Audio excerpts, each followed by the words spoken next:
ये अल्लाह की अमानत है, ये हमारे बाप का माल नहीं है, ये अल्लाह की अमानत है। ये अमानत को जो संभालने के वास्ते एक इदारे बनी और सियासत है और मुसलमान लीडरें हैं, मुसलमान ऑफिसर हैं और जो एमएलए हैं, जो मिनिस्टर वक्फ मिनिस्टर है, वक्फ मिनिस्टर की बहुत बड़ी जिम्मेदारी होती है। एक इंच जगह भी अगरचे उनकी गलतियों की वजह से गैरों के पास चलेगी या कोई खागा तो अल्लाह ताला हमारी खबर की जमीन को छोटी कर देगा। तो इसका जो मैं खास कर डिमांड नहीं कर रहा हूँ, मैं जो हमारे मिनिस्टर साहब जमीर अहमद साहब उनको और जितने भी वक्फ बोर्ड के जिम्मेदार हैं सारे को मैं बोल रहा हूँ, ये उठा को जो प्राइवेट को कौन भी दी तो मैं बोल रहा हूँ जल्द से जल्द इसे कैंसिल कराओ। इसकी वजह से ना एक कौम का नाम और पूरी हमारी कर्नाटक की गवर्नमेंट जो है ना, पहले पटना मौकों में लोग बैठी है में क्या हालत चल रही है वक्फ बोर्ड की, जल्द से जल्द ये ब्लॉक उसके ऊपर स्टेप उठाने की कोशिश करो।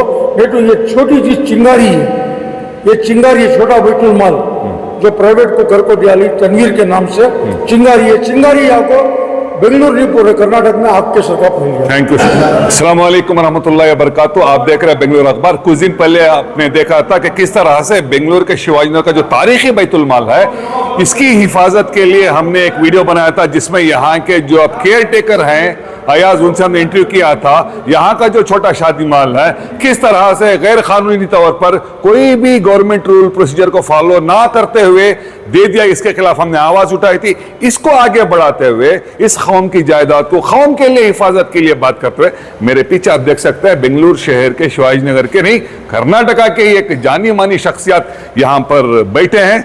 आप देख सकते हैं यहाँ पर हाजी साहब है, हाजी तनवीर साहब हैं, सदमावना के सादिक साहब हैं, यहाँ पर ऊंची आवाज के मीडिया से भी हैं, इब्राहिम नफी साहब हैं, एसडीपीए से यहाँ पे कारकुन, यहाँ पे इरफान भी बैठे हैं, फिर वो कुरैशी साहब यहाँ पे बैठे, तमाम मोतबर जो कौम की दर्द लेते हुए ला इलाहा इल्लल्लाह की यहाँ पर आकर बैठे हुए। आइए इनसे बात करते हैं। सबसे पहले नहीं हाजी साहब, आपको सदर बना के इसमें ये कौम के लिए, कौम का इदारे, कौम के लिए, कौम का इदारा पूरा हिंदुस्तान आज लड़ रहा है कि वक्फ बोर्ड को बचाओ मोदी गवर्नमेंट के खिलाफ, लेकिन घर में इस तरह के चोर रहेंगे तो मुसलमान कहां जाएगा?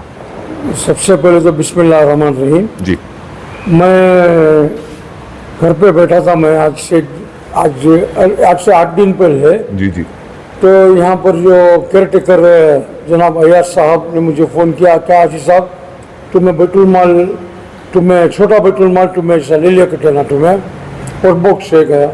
बोला कहीं को मुझे क्या जरूरत लेने की, मुझे जरूरत नहीं है, कहीं तुम्हें तनवीर कर को तुम्हारा नाम उठा के परेशान हो।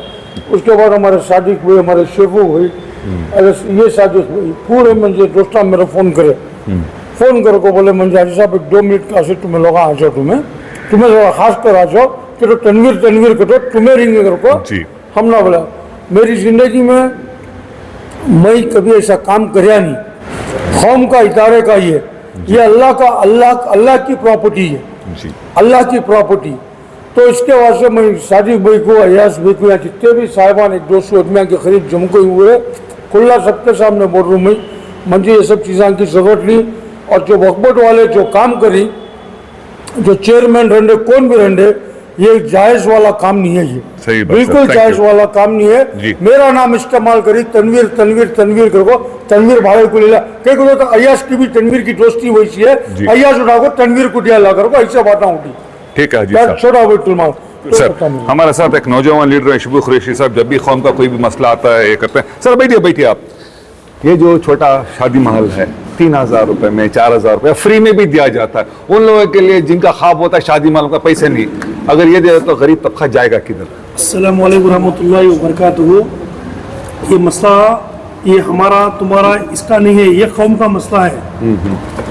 क्या ये मसला जो है हर मोमिन मुसलमान का मसला है ये। इसकी आवाज़ से मेरा एक पूरे जने को एक अपील है मेरे तरफ से, ये चीज़ आज छोटा बैतुल माल है, आज छोटा बैतुल माल के अंदर छोटा मोटा जितना भी आदमी है उन्हें शादी के वास्ते यहाँ आती क्या वास्ते 2000 को 3000 को, कई ऐसे हमारे से के आदमी, हाजी साहब के से के आदमी और सादिक भी कैसे के आदमी और चंद आदमी ही ऐसे जो नामा नहीं है, हमें बोल रही नहीं चाह रहा हूँ, उन्हें फ्री भी करावा देती है उनको कि छोटा मोटा आदमी 3,000 5,000 दे को उनकी शादी को इंतजाम कराते हैं। अब ये सब चीजें चल रही घर को, आप देखो घर उनके छोटे रहती, उनके घरों के अंदर शादी नहीं कर सकते घर को, उनको एक आस है शादी माल में हमारी शादी हो रही है।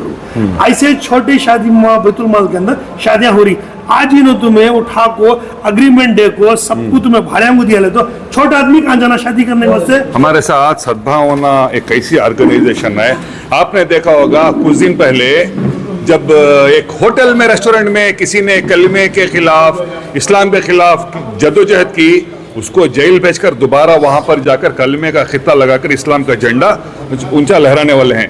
सर, कर्नाटका नहीं पूरे इंडिया में जो मोदी सरकार बिल लेके आई है, वक्फ अमेंडमेंट 2024 का बिल लेके आई है, डिप्टी कमिश्नर को पावर देने की बात कर रही है, गैर कौम को वक्फ में लाने की बात करे, आपको नहीं लगता ऐसे ऑफिसर लोग चोरी करेंगे तो इससे अच्छा है सरकारी दे, डीसी से दे, सबसे दे, बुरा क्या है? हिंदुस्तान के अंदर जो वक्फ की ज़मीनें हैं, ये हमारे बाप दादाओं परदादाओं सभी के मुसलमानों के उन्होंने वक्फ कर हैं। ये अल्लाह की अमानत है। ये 9.5 लाख एकड़ ज़मीन हिंदुस्तान के अंदर जो वक्फ की है, उस पर नज़र RSS, BJP, VHP, Bajrang Dal, जो भी फिरका परस्त ताकतें हैं, उनकी नज़र पड़ चुकी है कि मुसलमानों के पास इतनी बड़ी दौलत है, उसे कैसा छीना बोल के मोदी साहब का पूरा प्लान है।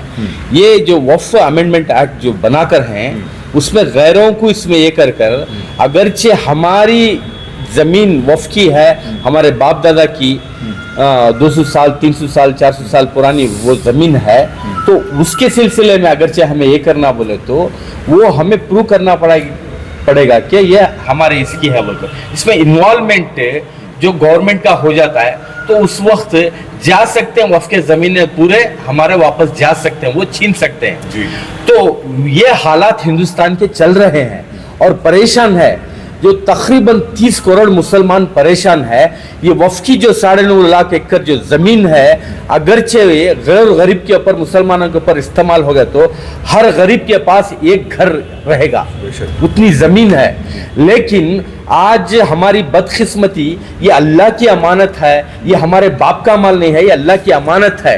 ये अमानत को जो संभालने के वास्ते एक इदारे बनी और सियासत है और मुसलमान लीडरें हैं, मुसलमान ऑफिसरें हैं और जो एमएलए हैं, जो मिनिस्टर वक्फ मिनिस्टर है, वक्फ मिनिस्टर की बहुत बड़ी जिम्मेदारी होती है।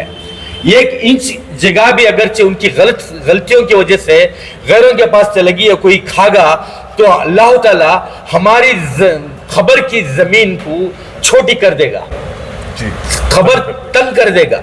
क्यों बोले तो बेवा यतीमों का माल है, ये अल्लाह की अमानत है। और ये जो हालात है जो कर्नाटक के अंदर इतनी जमीन है, सारे लीडर दबाकर हैं। हमें खामोशी है कि हमें वक्फ के ऊपर कुछ एक्शन, हमें बात नहीं करें। क्यों बोले तो इस बार बीजेपी आरएसएस की नजर पड़ी है, वो थमाने के वास्ते हम लोग मेहनत कर रहे हैं। हमें डर है कहीं हमारे हाथ से चले जाए बोलकर। ऐसे मौके पर अंदरूनी हालात जो हमारे लीडरान और हमारे जो ये जो कर रहे हैं कि बांट ले रहे हैं, वक्फ की जमीन मेरे बाप की है, तेरे बाप की, तू इतना ले ले, मुझे इतना ले ले बोलकर। ये प्राइवेट को देने का नहीं है। ये बैतुल माल तकरीबन 100 साल पुराना इदारा है, कहीं 120 साल पुराना इदारा है।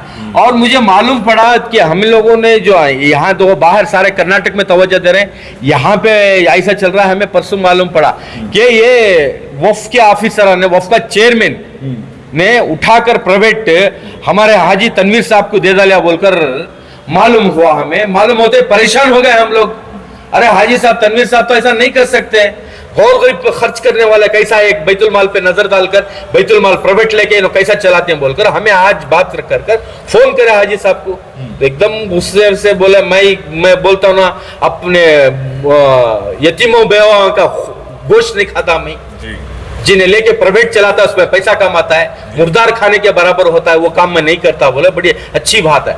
इसी से बैतुल माल जो कर्नाटक के अंदर हम खामोश रहे इतने साल से, वक्त में जो बेईमानी चल रही है, बांट ले हैं तुम्हें सब भी मिलकर बोलते हैं ना, अली बाबा एक 40 चोर 40 रहते हैं बोलकर, इस अंदाज से जो चल रहा है, तकलीफ थी करके प्राइवेट को देने की जी। तो यहाँ पर बैतुल माल में इदारे जितने भी हैं, कुरैशी हजरात हैं, हम हैं, सब सारे मिलकर हैं, जो इदारे हैं कोई भी इदारा अगर गौर गरीब आ गया तो बैतुल माल को हम भेजते हैं, वहां पे शादी होती है, कभी फ्री कभी उनकी ताकत के हिसाब से पैसे लेते हैं।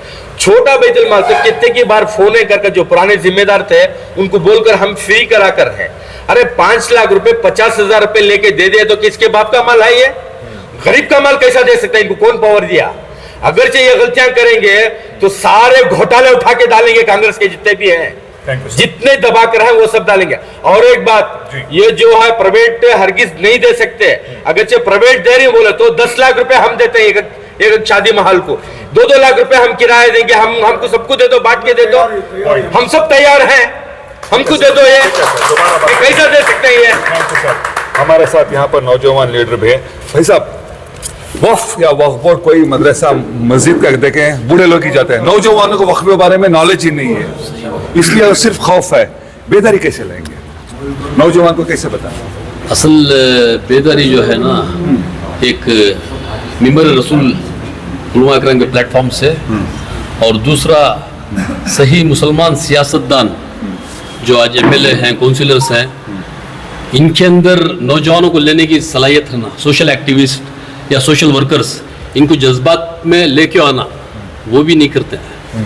और तीसरा मामला जो कौम के मालदार हैं, ये कौम के मालदार के अंदर एक फिक्र है ना कि भी कौम के वास्ते मर मिटने वाला नौजवान यूथ, जो इनके लिए एक मालदार में मोहब्बत रखना, ना पढ़ाई में साथ देते, ना अच्छे कामों में स्पोर्ट्स में साथ देते, ना कोई एक्टिविटीज पे साथ देते, सिर्फ ख़त्म करने की कोशिश करते हैं। कोई अच्छा काम करने जाओ नौजवान तो उसे कैसे खुंदलना, कैसे पावर को इस्तेमाल करना गलत चीज़ों पे, ये काम कर सकते हैं, दूसरा कोई काम नहीं कर रहा। इसलिए एक अपील है मीडिया के ज़रिए कि भी अल्हम्दुलिल्लाह उलमा इकराम बेंगलुरु शहर के हो, और दूसरा मामला मालदार तबका हो, और तीसरा आके सियासतदान तबका हो। 3 तबके अगर ये इरादा कर लें तो इंशाल्लाह हमारे कौम खड़ जाएगी। सबसे पहले जितने भी इधर के जिम्मेदार जुड़े हैं, जितने भी लोग हैं जुड़ के हैं, इन्हें जुड़ाई नहीं, इधर जुड़े सो ना बुलाए, खुद आए सो। कि बोले तो मोहल्ले का एक इदारा किसी औरों के हाथ में जा रहा है, ये वक्त का अभी जो वक्त के बारे में जो चर्चे चल रही मीडिया में, न्यूज़ों में, ऑल इंडिया के पूरी पब्लिक, पूरे हिंदुस्तानी सुन रहा है, देख रहा है। अब वक्त के बारे में मैं इतना बताना चाहता हूँ, ये मसले पुराने पहले भी होके हैं, ये इशू अभी भी हो रहे हैं और आइंदा भी होते रहते, आइंदा भी होते रहते हैं।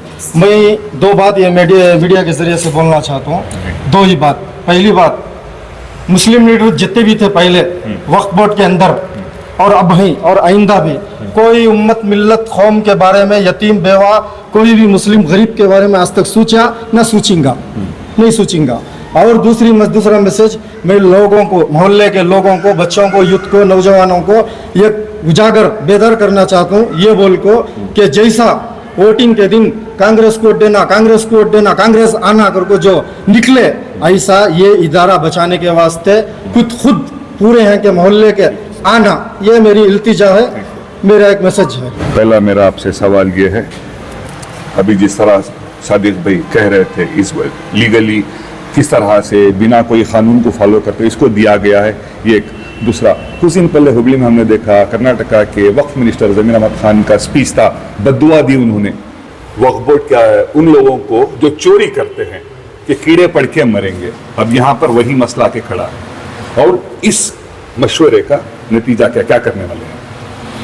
सबसे पहले मैं बारगाह रब्बुल इज़्ज़त में हदिया तशक्कुर पेश करूँगा, अल्लाह का शुक्र अदा करूँगा कि मिल्लत इस्लामिया ऐसे हसास मसले में यहाँ के नौजवान बेदार हुए हैं। अल्लाह का यकीनन बहुत बड़ा शुक्र है। और इस मौके पर मुझे वो शेर याद आ रहा है कि दुनिया में खबीसों को, शयातीन को हमने, दुनिया में खबीसों को, शयातीन को हमने जो ख्वाब में देखा नहीं औकाफ में देखा। तकरीबन ये सिचुएशन हमें आज नज़र आ रहा है। और बिलखुसूस मिल्लत इस्लामिया जहाँ हम लोग बोल रहे हैं औकाफी मसाइल में, कभी स्कैनर के नाम पर मिल्लत के बड़े बड़े जिम्मेदारों की तरफ से ऐलान किया जाता है कि औकाफी मसाइल पर कब्जा हो रहा है और स्कैनर के हवाले से हमें मिल्ली औकाफ को बचाना है। और यहाँ मिल्लत के माल पर डाका डाला जा रहा है और ऐसे गुंडे घुस रहे हैं इस मैदान में जिसका तस्वुर भी नहीं किया जा सकता। अल्लाह की जमीन है और अल्लाह की जहां बेशुमार नेमतें हैं वहां मिल्लत इस्लामिया के लिए अल्लाह ने एक नेमत के तौर पर औकाफी चीजों को हमारे हवाले किया है और बुजुर्गों ने बहुत दूर अंदेशी के बाद ऐसी चीजों को बचाकर मिल्लत के नाम वक्फ किया। इस सिलसिले में यहाँ के जो मकामी जिम्मेदारान हैं, कई बड़े चेहरे हमारे सामने और कई मिल्लत के नौजवान हैं जो अपना जज्बा लेकर, हालांकि ऐसे चेहरों को आज मिल्लत है ना जमा करने के लिए करोड़ों रुपए खर्चा करती है।